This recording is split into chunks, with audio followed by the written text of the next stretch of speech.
सरस्वती ज्योतिष विज्ञान चैनल देख रहे सभी दर्शकों का मैं डिप्टी राजा स्वागत करता हूं। सभी को जय श्री राम। पंडित जी से एक बार फिर पॉडकास्ट का सिलसिला लेकर हम हाजिर हुए हैं। तो पंडित जी आपका बहुत बहुत धन्यवाद। राम राम जी। राम राम पंडित जी। प्रथम गुरु को सिमर के फिर ध्याऊं गणेश, सिमरो माता शारदा कंठ करो प्रवेश। काफ़ी दर्शकों के हमारे सवाल आते रहते हैं आपका चैनल देखने के बाद। तो जी एक मुख्यतः प्रश्न जो मैं आपसे करना चाहूँगा कि आजकल जो हमारी बहनें हैं तो डिलीवरी का केस है। डिलीवरी जो होती है आजकल नॉर्मल तो किसी की हो नहीं रही, सर्जेरियन ऑपरेशन हो रहे हैं।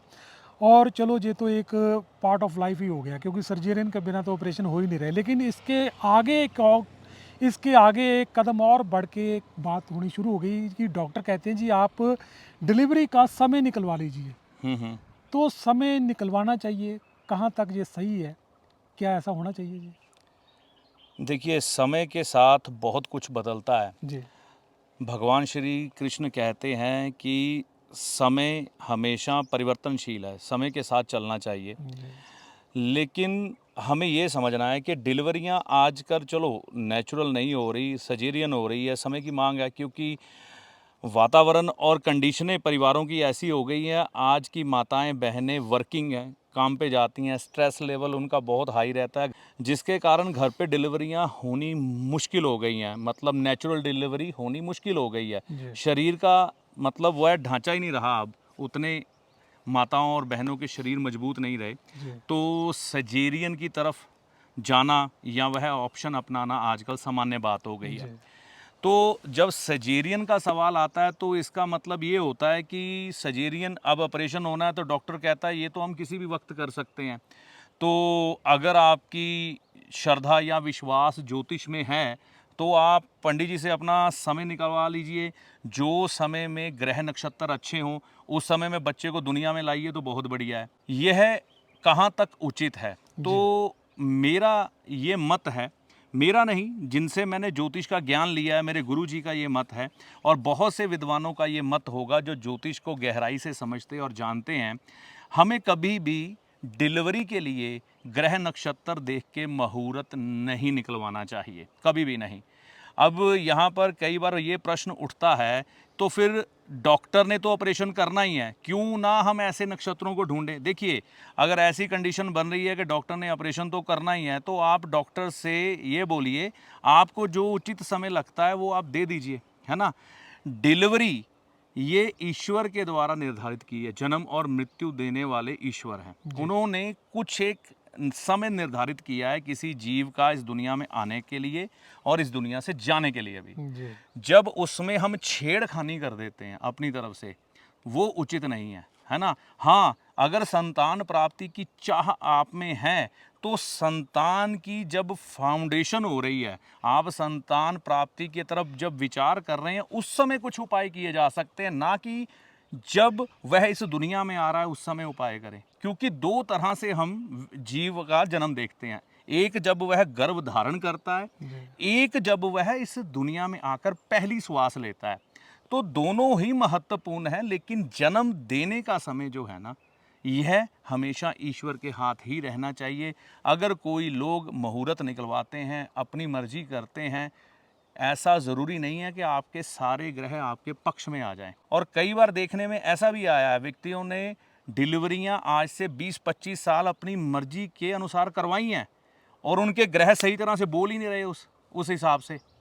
तो उपाय नहीं किए जा रहे, मतलब उनकी कोई समस्या है, या जो चीज़ हमें समस्या नज़र आ रही है वैसे ग्रह नहीं नज़र आ रहे, जी तो ये हम गड़बड़ कर बैठते हैं बहुत बड़ी। तो अगर ऐसी सिचुएशन बने कि हमें डिलीवरी सजेरियन करवानी है, डॉक्टर को ही बोलिए जो समय उचित है वो आप दीजिए, क्योंकि डॉक्टर भी भगवान का रूप है, जीवन देने वाला है। तो इसमें फिर ईश्वर की मर्जी जुड़ जाती है, क्योंकि हम अपनी मानसिकता से नहीं चलते, हम कुदरत पे छोड़ देते हैं। ऑपरेशन होना है लेकिन डॉक्टर की मर्जी से होना है, डॉक्टर ने समय अपने अनुसार देना है, उस हिसाब से जीव दुनिया में आए तो अच्छा है। अपनी मर्जी से मुहूर्त निकलवा कर डिलीवरी नहीं करवानी चाहिए। धन्यवाद पंडित जी। और पॉलिटिक्स आज समाज में बहुत बढ़ चुकी है। समाज में ही नहीं, ऑफिस में, घरों में पॉलिटिक्स प्रवेश कर चुकी है। मैं जो कहना चाहता हूँ कि जो काबिल आदमी है वो पॉलिटिक्स के जरिए पीछे रह जाता है। चालाक आदमी, चुस्त आदमी पहले आगे पहुँच जाता है। आदमी को मिलता, जो मान सम्मान बनता उसका, उसको मिलता नहीं है। इसके लिए वो क्या करे कि उसको जो उसका मान सम्मान उसको मिले? जी, देखिए पॉलिटिक्स पॉलिटिक्स मतलब राजनीति, राजनीति मतलब षड्यंत्र। जी। षड्यंत्र परिवार में भी है, षड्यंत्र समाज में भी है, षड्यंत्र आपके ऑफिस में भी है, जी। षड्यंत्र बिजनेस में भी है। क्योंकि आज की दुनिया, ये जो इस समय समय चल रहा है, ये है शनि और राहु का, जी। और ये दोनों षड्यंत्रकारी ग्रह हैं। सबसे ज़्यादा राहु है। तो इस समय में जब भी किसी व्यक्ति की सरकार होती है तो उसकी मर्जी तो चलेगी थोड़ी। जी। तो इस समय जो सरकार है ये राहु महाराज और शनि जी की है। जी। तो षड्यंत्र तो होंगे। अब जिन लोगों के सूर्य, बृहस्पति, चंद्रमा, है ना, मंगल, ये बलि होते हैं, यह ज़्यादा चालाकी चुस्ती को अपना नहीं पाते। यह सात्विक विचारों वाले लोग होते हैं, धर्म का पालन करने वाले होते हैं, नीति पर चलने वाले होते हैं, जी। और कभी भी बुरे कर्मों की तरफ आकर्षित नहीं होते, जिसके कारण यह लोग शनि राहु की उत्पीड़न का शिकार होते हैं। अब जो लोग षड्यंत्र करते हैं या राजनीति करते हैं, पॉलिटिक्स करते हैं, चाहे वो घर है, समाज है, ऑफिस है, उनके शनि राहु तेज होते हैं। मतलब वह दूसरे को नुकसान पहुंचाकर आगे बढ़ना। देखिए षड्यंत्र का मतलब तो यही है ना, दूसरे को नुकसान पहुंचाना और उसके हक को खा जाना। जी। तो सबसे पहली बात यह है कि यह खाना क्या उचित है। जो चुस्ती चालाकी से किसी का हक छीनते हैं वो आगे जाकर कहीं ना कहीं मार तो खाते हैं। और मेरा ये मत है, चुस्त चालाक व्यक्ति का साथ ईश्वर नहीं देते। मेरा ये मत है। जी। ईश्वर भोलेपन से मिलते हैं, ईश्वर श्रद्धा से मिलते हैं, चालाकी से नहीं मिलते। अब जो लोग पीड़ित हैं, मान लीजिए समाज में बहुत से लोग हैं, जो परिवार है, समाज है या ऑफिस है, उनके साथ पॉलिटिक्स की जा रही है, जिसके कारण उनका जीना मुश्किल हुआ है। वो क्या करें? उनको इन्हीं दो ग्रहों को बलिष्ठ करना चाहिए। किनको? शनि और राहु को। शनि और राहु की ऊर्जा जैसे जैसे बलवान होगी, व्यक्ति किसी की चालाकी का जवाब चालाकी से देने वाला बन जाएगा। किया क्या जाए? इन दोनों ग्रहों को बलवान करने के लिए किया क्या जाए? भैरव महाराज के आगे शनिवार के दिन माथा टेकना शुरू करें। भैरव महाराज क्यों? भैरव महाराज हैं शनि देवता के गुरु, गुरु कह लीजिए, है ना, गुरु हैं, वह उनके देवता हैं। देवता। तो जब हम उनके आगे माथा टेकते हैं तो हमें शनि देव की ऊर्जा बढ़ चढ़ के मिलती है। जी। हमारे अंदर चुस्ती और चालाकी आती है। दूसरे स्थान पर शनि देवता का कारक है कौआ। जी। आप कौए को कुछ ना कुछ भोग लगवाइए, चाहे नमकीन सेवइयाँ, चाहे दही, ये आप खिलाइए उसे शनिवार के दिन, ये बढ़िया होगा। इसके अलावा शनि देवता के लिए आप चाणक्य नीति को ज़रूर पढ़िए। जी। चाणक्य नीति पढ़ने से, क्योंकि वो राजनीति पर आधारित है, जी। लेकिन उसमें बृहस्पति का भी साथ है। वह चाणक्य नीति के द्वारा आप कई चीज़ें सीखेंगे और अपनी चुस्ती चालाकी पाएंगे। दूसरी चीज़, अब बात आती है राहु की। राहु सबसे ज़्यादा मतलब प्रस्त ग्रह हो जाता है जब ये खराबी पे आता है। देखिए ये राहु में कई तरह की ऊर्जा है। राहु किसी चीज़ की जड़ खोदकर आविष्कार भी कर देता है। जी। राहु किसी की जड़ खोदकर भ्रम की स्थिति पैदा कर कर किसी का डाइवोर्स और तलाक भी करवा देता है जब व्यक्ति शक करता है। और राहु षड्यंत्र करवा के किसी का नुकसान भी करवा देता है। कई तरह की ऊर्जा है। जी। तो हमें राहु की शुभ ऊर्जा चाहिए, है ना, शुभ ऊर्जा ऐसी कि हम चुस्ती चालाकी का इस्तेमाल भी करें और किसी का बुरा भी ना हो। जी। तो सबसे बड़ी बात है, राहु देव की देवी है माँ सरस्वती। जी। उनका पूजन हर एक विद्यालय में होता है भारत में, जी। क्योंकि वो ज्ञान की देवी मानी गई है। तो ज्ञान की देवी होने के नाते हमें उनसे वह ज्ञान मिलेगा, जैसे हम किसी चुस्त और चालाक व्यक्ति का दमन करते हुए उसको नुकसान ना पहुंचा के, लेकिन उसको नीचे बिठाकर आगे बढ़े। उदाहरण के तौर पर हमें पाकिस्तान बहुत तंग कर रहा था, जी। तो हमारे राजनीति के माहिर, हमारे गृह मंत्री जी हों, हमारे देश के प्रधानमंत्री जी हों, अजीत डोभाल जी हों, इन्होंने राजनीति ये तो की है ना, पाकिस्तान को नीचे बिठा दिया, है ना, वो दब गया, ये उठ गए। जी। हमारे भारत का जो मान सम्मान था पूरे विश्व में वो उठना शुरू हो गया, पाकिस्तान का नीचे जाना। पहले क्या हो रहा था? भारत दब रहा था और पाकिस्तान को सारे विश्व से चंदा मिल रहा था। इन्होंने ऐसी राजनीति की, वो नीचे चला गया। जी। ये ऊपर आ गए। तो यहाँ पर ये ऊर्जा हमें सरस्वती माता की वंदना करने से मिलेगी। जी और दूसरा, वहाँ पर पीला प्रसाद का भोग जब हम सरस्वती माँ को लगवाते हैं ना, तो बृहस्पति ग्रह की ऊर्जा माँ सरस्वती के पास जाती है, यानी कि राहु के पास। तो हमारा विवेक बढ़ता है। हम जब कोई व्यक्ति हमारे खिलाफ षड्यंत्र कर रहा है ना, तो विचलित नहीं होते, हम विचार करते हैं, हम धैर्य से सोचते हैं, विवेक और बुद्धि का इस्तेमाल करके फिर उस व्यक्ति के जो जोड़ तोड़ वो कर रहा है उसका समाधान करते हैं। तो ये तरीका अपना के जो लोग पीड़ित हो रहे हैं वो अपनी समस्या का समाधान कर सकते हैं। राहु महाराज और शनि महाराज के लिए सबसे सस्ता उपाय, सबसे आसान उपाय क्या बताएंगे आप? बहुत ही आसान उपाय है। जी यह उपाय आपकी पर्सनैलिटी को भी चार चांद लगाएगा, आपके सौंदर्य को भी बढ़ाएगा, और उपाय हर कोई ये कर सकता है। पहले मैं उसका लॉजिक बताता हूँ और चीज़ बताता हूँ किससे आपने ये उपाय करना है। जी ये आप देख सकते हैं मेरे हाथ में कैप है, तो मैं अपने सर पर जैसे ही वाइट कैप डालता हूँ तो ये हो गया है राहु का उपाय। अब इसमें लॉजिक समझें क्या है। जी ये जो सफ़ेद रंग है ये है चंद्रमा का, जी ठीक है, और ये कपड़ा कॉटन का है, जी। वो भी चंद्रमा का होता है, ठीक है। और ये जो हमारे सर का ढांचा है ये है राहु, जी ठीक है। और इसमें जब धूप पड़ रही है, ये हमारे बाल काले हैं। जी ज्योतिष शास्त्र में लाल किताब में पूज्य पंडित रूपचंद जोशी जी लाल किताब में क्या लिखते हैं, सूर्य और शनि की जब युति हो तो क्या होता है, मंगल बद होता है। तो हमारे बुजुर्गों ने इसी आधार पर सर पर पगड़ियां बांधी ना, सफ़ेद रंग की पगड़ी बांधते थे, कलकी वाली। पंजाब में हमारे सिख भाई बांधते हैं, जी ठीक है ना, वो तो उनके धर्म के साथ जुड़ गया। लेकिन बाकी भारत की बात की जाए तो ऐसे बहुत से लोग हैं, राजस्थान में, महाराष्ट्र में, हरियाणा में, जो आज भी पगड़ियाँ बांधते हैं। जी तो ये पगड़ी बांधने का मतलब क्या होता था कि हमारे सर पर जिनकी सूर्य शनि की युति है ना, उनको मंगल बद का बुरा असर ना आए। क्या होता था, ये हमारे सर के बाल हैं शनि के और हमारा सर है राहु, और जैसे ही ये कैप डाली हमने, कैप हमारे सर पे आ गई, जी। तो अब सूर्य की किरणें हमारे सर के बालों तक नहीं पहुंचेगी, तो सूर्य और शनि का टकराव अब नहीं होगा, चंद्रमा बीच में आ गया। जी तो यहाँ पर उपाय हो गया मंगल बद का। जी। इसलिए ऐसे भी कई धर्म हैं जहाँ पर कैप डाली जाती हैं, ठीक है ना, कि वो ग्रह खराब ना हो। तो सूर्य शनि की अगर किसी की कुंडली में युति हो तो यहाँ पर राहु भी खराब हो जाता है, शनि भी खराब हो जाता है और मंगल बद भी पैदा हो जाता है। जी। तो ऐसी स्थिति में मतलब हमने कितने ग्रह बचा लिए जिनके कुंडली में सूर्य शनि की युति है, सफ़ेद कैप डाल के, है ना, 3 ग्रह। अब मान लीजिए किसी व्यक्ति की पत्रिका में सूर्य शनि की युति नहीं है, जी लेकिन राहु लगन में बैठा है या दशम भाव में बैठा है, तो वहाँ पर तो उपाय लिखा हुआ है। वहाँ पर उपाय क्या लिखा है कि आप सर पर किसी भी तरह से कपड़ा धारण करें, चाहे कैप धारण करें, चाहे पगड़ी धारण करें, चाहे वाइट रंग का रुमाल बांध लें कॉटन का। जी तो लगन में राहु हो, दशम भाव में राहु हो तो भी कैप डालनी चाहिए।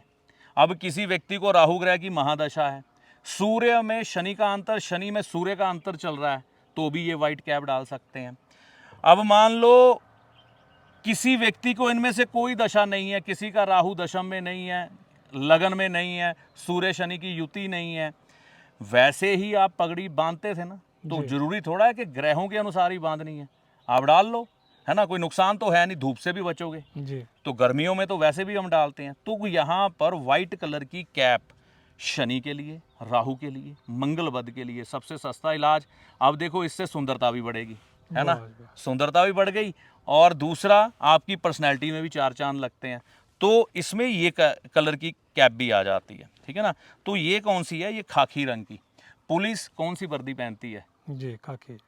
तो क्या है, खाकी रंग मंगल को भी रिप्रेजेंट करता है। तो आ गया सर पे, तो यहाँ पर सूर्य की किरणें नहीं टकरा पाएंगी और खाकी रंग से नीचे राहु कंट्रोल में। बदतमीज आदमी को पुलिस एक बार डंडा दिखाती है ना, तो वो क्या हो जाता है, सीधा।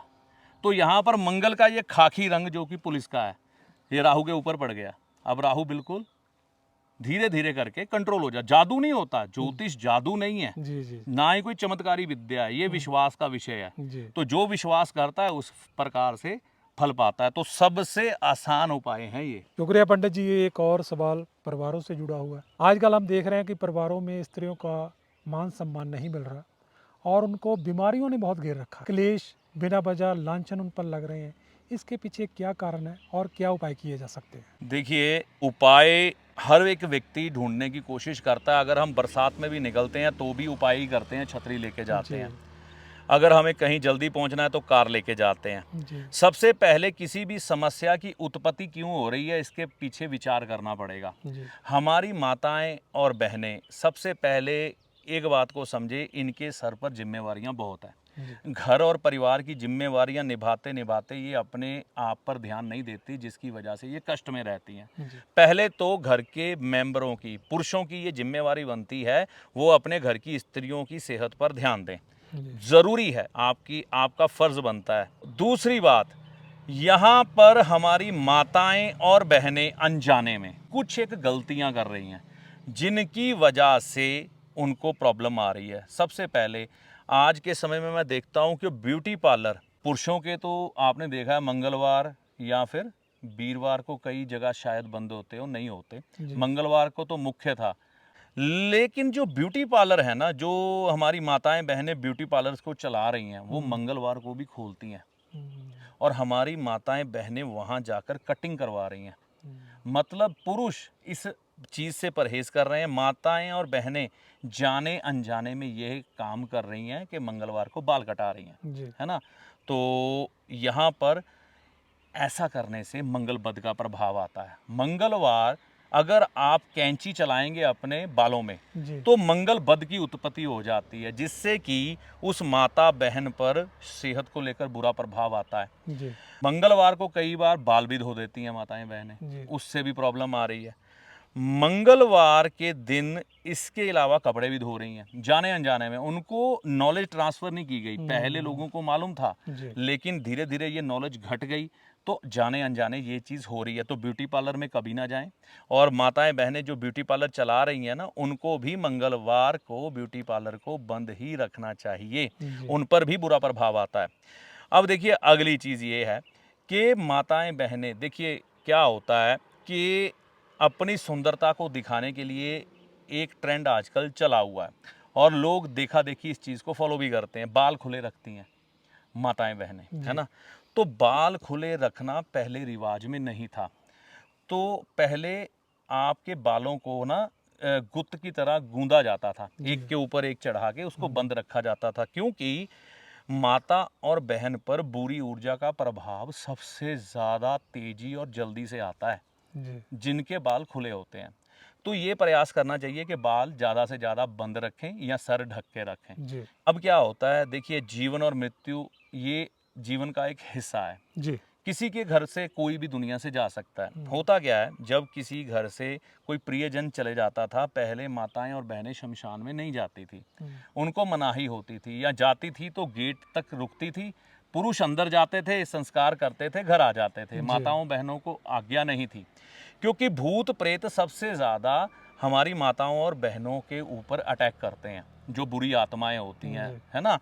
तो आज के समय में क्या अंतर आया है कि माताएं बहनें अपने प्रियजन के जाने के दुख में ये सहन नहीं कर पाती कि वह उनकी आंखों के सामने से जाए, तो उनको विदाई देते देते शमशान घाट के अंदर चले जाती हैं। चलो यहाँ तक चले गए। अब कई बार क्या होता है, वो चिता के पास चली जाती हैं, जहाँ पर बिल्कुल नहीं उन्हें जाना चाहिए। और वहाँ तक मैं कहता हूँ, मैंने कई संस्कार ऐसे होते देखे हैं जहाँ पर मुर्दा लेटाया जाता है ना, उस चिता के ऊपर भी पैर रख के, मतलब खाली पड़ी होती है वो चिता, वहाँ पर अभी कोई लकड़ी नहीं पड़ी। जैसे यहाँ पर संस्कार हो रहा है, साथ में चिता खाली है, तो वहाँ पर खड़ी हो जाती हैं भोलेपन में। दुख में है, वो पीड़ा में है, उनको मालूम ही नहीं क्या हो रहा है। तो किसी भी माता और बहन को सबसे पहले यह चीज़ का ध्यान रखना चाहिए कि अगर कोई प्रियजन गया है तो आप शमशान जाने से बचें। अगर जाती हैं तो जहाँ पर सिवा उसको कहते हैं, जहाँ पर मुर्दा जलाया जाता है, वहाँ पर बिल्कुल एंटर ना हो, जी है ना, पीछे ही रुक जाएं। तो ये बहुत ज़्यादा ध्यान रखना है इस बात का, क्योंकि एक ना एक बार तो जाती हैं, तो बुरी ऊर्जा जो शनि और राहु और मंगल बद की है वो साथ लेके आ जाती हैं, और ऊपर से बाल खुले होते हैं। इसके कारण बहुत प्रॉब्लम हो जाती है। जो विष्णु है सूर्य जी के देवता हैं, सूर्य जी अच्छे स्वास्थ्य को रिप्रेजेंट करते हैं, तो घर से अतिथि चले गए तो अच्छा स्वास्थ्य भी चला गया। जी। तो कोशिश करें महीने में एक आध अतिथि को खुद निमंत्रण दें, जिससे कि आपके घर में अच्छा स्वास्थ्य आए। नहीं तो बुधवार के दिन गाय की सेवा करें, इससे आराम मिलेगा।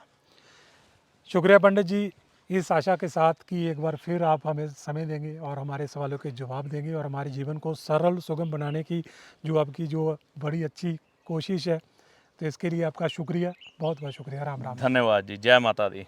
देखिए, ज्योतिषी को कभी भी चमत्कारी बाबा ना समझे, जो जादू की छड़ी घुमाएगा और आपके सामने धन की ढेरी लगा देगा। और ज्योतिषी ना ही कोई जादूगर है जो छलावे में रखकर आपको आपके सारे दुख दर्द दूर कर देगा। ऐसा कुछ भी ज्योतिषी के पास नहीं होता। ज्योतिष विद्या एक ईश्वरीय विद्या है। ज्योतिष विद्या से हम आपके समय की गणना करते हैं कि कब आपका अच्छा समय है, कब आपका बुरा समय है, और आपको किन किन बातों का ध्यान रखना चाहिए, इसके बारे में हम आपको बताते हैं। और आपको बताते हैं कि आपको किस मार्ग को चुनना चाहिए और किस मार्ग पर चलना चाहिए। अपने अच्छे और बुरे के लिए आप खुद जिम्मेवार होते हैं।